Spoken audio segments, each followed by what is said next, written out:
सुप्रभातम बच्चों। हमारा जो टॉपिक चल रहा है संधि, और संधि में अब तक हमने अध्ययन किया है अच संधि, हल संधि और विसर्ग संधि। ये भेद थे, इनमें से अच संधि का अध्ययन कर रहे हैं। अच संधि में यण संधि हो गई हमारी, अयादि संधि हो गई, गुण संधि हो गई, वृद्धि संधि हो गई, और नेक्स्ट संधि आ रही है सवर्ण दीर्घ संधि। सवर्ण दीर्घ संधि, इस जो ये सूत्र है अकह सवर्णे दीर्घ, सूत्र है हमारा अकह सवर्णे दीर्घ। इस सूत्र के माध्यम से हम सवर्ण संधि का अध्ययन करेंगे। ये सवर्ण यानी होता है समान, अकह सवर्णे दीर्घ, अक के स्थान पर सवर्ण दीर्घ होगा। ये हम सूत्र के माध्यम से अध्ययन करेंगे।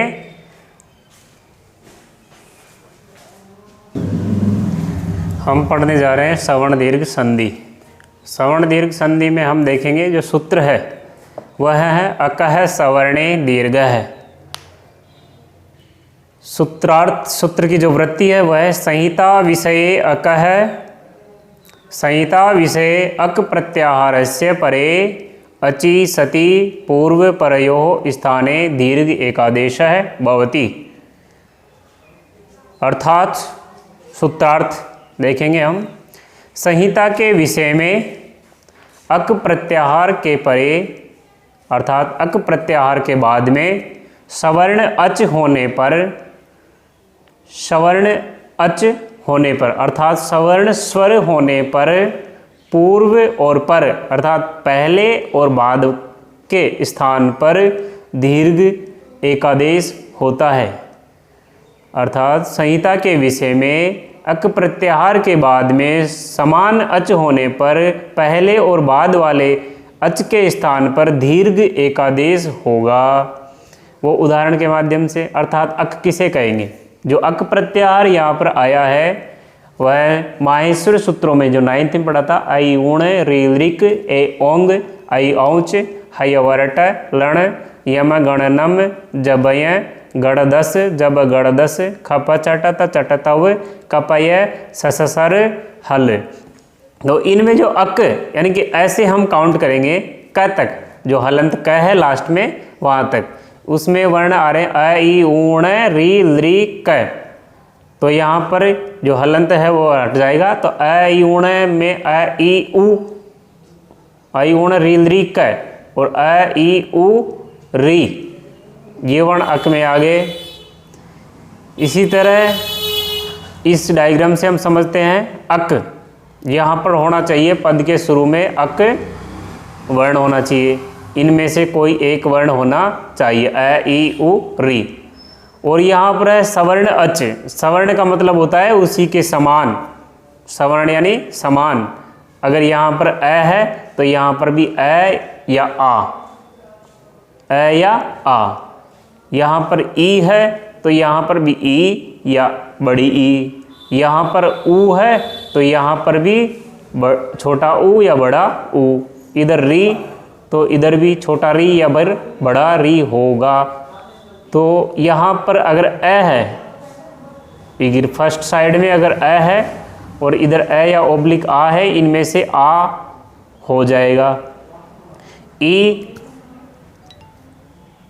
इधर छोटा बड़ा ई हो तो ई के स्थान पर दीर्घ ई हो जाएगा, उ के स्थान पर दीर्घ उ हो जाएगा, री के स्थान पर दीर्घ री हो जाएगा। हम फर्स्ट स्टेप से हम समझते हैं अ ओब्लिक आ, इधर फर्स्ट पद के अंत में अ ओब्लिक आ होना चाहिए, इधर भी अ ओब्लिक आ होना चाहिए, तो अ और अ के स्थान पर आ दीर्घ हो जाएगा। उदाहरण के माध्यम से हम समझते हैं दैत्य, जो दैत्य पद है इसके अंत में अ है, और अरि जो पद है इसके शुरुआत में जो वाला वर्ण है वह अ है, तो अ और अ के स्थान पर आ दीर्घ हो जाएगा। जब अ और अ के स्थान पर जो दीर्घ वर्ण हो रहा है, इसलिए इस संधि का नाम पड़ा है दीर्घ संधि। अर्थात दोनों वर्णों के स्थान पर दीर्घ वर्ण हो रहा है, इसलिए इस संधि का नाम हम कहेंगे दीर्घ संधि। तो अ और अ के स्थान पर आ हो गया, इसलिए मिलाकर लिखेंगे इसको दैत्य आ, और री को मिलाकर लिखेंगे तो दैत्यारी। अगला उदाहरण है विद्या प्लस आलय। जो विद्या का आ है और इधर आलय का आ, इन दोनों को मिलाकर लिखेंगे तो इनका दीर्घ स्थान दीर्घ आ हो जाएगा और मिलाकर लिखने से हो जाएगा विद्यालय है। इसी तरह अन्य उदाहरण है सस धन अंक है, और इसको ए और ए, सस का ए और अंक का ए, इन दोनों को मिलाकर लिखने से हो जाएगा शशांक है। गोवर्धन अंग, गोवर्धन अंग है, गौर का र का ए और अंग का ए, दोनों को स्थान पर आ दीर्घ हो जाएगा तो मिलाकर लिखने से बन जाएगा गौरांग है। इसी तरह रत्न धन आकर है, रत्न ने में न के अवर्ण और आकर है के आवर्ण, इन दोनों वर्णों के स्थान पर आ दीर्घ हो जाएगा, मिलाकर लिखेंगे तो रत्नाकर है। इसी तरह यथा धन अर्थ है, यथा का आ और अर्थ का अ, इन दोनों के स्थान पर दीर्घ आ हो जाएगा, मिलाकर लिखने से बन जाएगा यथार्थ है। इसी तरह ई, इदी इधर होना चाहिए ई, फर्स्ट वर्ण के अंतिम वर्ण होना चाहिए ई, और जो लास्ट वाला पद है इसके शुरुआत वाला वर्ण होना चाहिए ई, चाहे छोटा हो चाहे बड़ा हो, दोनों के स्थान पर दीर्घ ई आदेश हो जाएगा। जैसे उदाहरण के माध्यम से हम समझते हैं श्री, श्री में जो दीर्घ ई है और ईस है वह ई, जो भी दीर्घ ई है इन दोनों के स्थान पर ई दीर्घ हो जाएगा, दीर्घ ई हो जाएगा और मिलाकर लिखेंगे तो श्रीस है। इसी तरह परिधन इक्षा, परि में ऋस्व ई यानी कि छोटा ई, और इक्षा में ई जो है दीर्घ ई है, तो छोटा और बड़ा ई के स्थान पर, दोनों के स्थान पर दीर्घ ई हो गया, अर्थात बड़ा ई हो गया। तो इसको मिल पर धन ई धन शा और मिलाकर लिखेंगे तो परीक्षा। इसी तरह अन्य उदाहरण है इति धन ईव, इसको ई और ई के स्थान पर दीर्घ ई, इतीव। अति धन ईव, इसको मिलाकर लिखेंगे तो अतीव। रवि धन इंद्र है, इसका बनेगा रविंद्र है, रवि धन इंद्र है तो बन गया रविंद्र है। गौरी धन ईश है, गौरीश है, और महती धन इच्छा, महतीच्छा। इसी तरह ऊ, फर्स्ट पद के अंत में ऊ हो और अंतिम जो पद है उसके शुरुआत वाला वर्ण ऊ हो, तो इन दोनों के स्थान पर दीर्घ ऊ हो जाएगा, अर्थात बड़ा ऊ हो जाएगा। उदाहरण के माध्यम से हम समझते हैं विष्णु धन उदय, विष्णु में जो णु है इसमें ऊ है छोटा, और इधर जो उदय है इसमें भी ऋस्व ऊ है, तो दोनों ऋस्व ऊ वर्णों के स्थान पर दीर्घ ऊ हो जाएगा। तो विष्णु धन ऊ धन दय है, तो मिलाकर लिखेंगे तो बन जाएगा विष्णुदय है। अगला उदाहरण है भानु धन ऊष्मा, तो भानु में न में ऊ और ऊष्मा का ऊ दीर्घ, दोनों के स्थान पर दीर्घ ऊ हो जाएगा, मिलाकर लिखेंगे भानुष्मा। इसी तरह गुरु धन उपदेश है, गुरु का रू में ऊ और उपदेश का ऊ, दोनों को मिलाकर दीर्घ ऊ हो जाएगा, मिलाकर लिखेंगे गुरु उपदेश है।